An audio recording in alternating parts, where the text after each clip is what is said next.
नमस्कार मंडळी.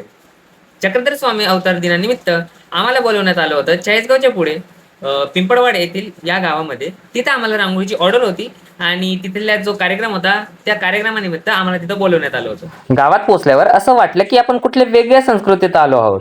तिथल्या लोकांनी आपली परंपरा, आपली संस्कृती इतके प्रेमाने आम्हाला सांगितली की खरंच मन भरून गेलं. सगळे लोक दंडवत घालून परमानंद व्यक्त करत होते.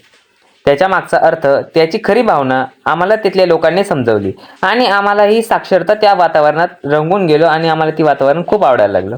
आम्ही येणार आहोत हे गावातल्या लोकांना आधीच माहीत होतं, म्हणून तर पूर्ण गावच आमच्या स्वागतासाठी हजर होतं.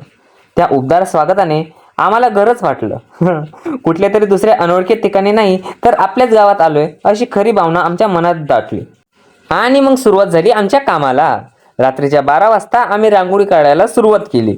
मी, सत्यजित आणि बंटी आम्ही तिघांनी मिळून ती रांगोळी सकाळी 5 वाजेपर्यंत पूर्ण केली.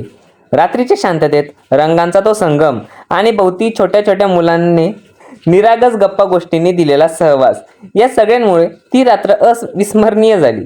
आजही जेव्हा मी तो क्षण आठवतो तेव्हा वाटतं ती फक्त रांगोळी नव्हती, तर ती होती गावाशी, संस्कृतीशी आणि तिथल्या लोकांच्या प्रेमाशी जोडलेली एक रंगीत आठवण. चला मग दुसऱ्या दिवशी आम्ही काय काय केलं आणि आमच्यासोबत तिथं काय घडलं ते बघण्यासाठी या व्हिडिओला लाईक करा आणि फॉलो शेअर करायला विसरू नका. चला मग, धन्यवाद, प्रणव. भेटूया पुढच्या व्हिडिओमध्ये.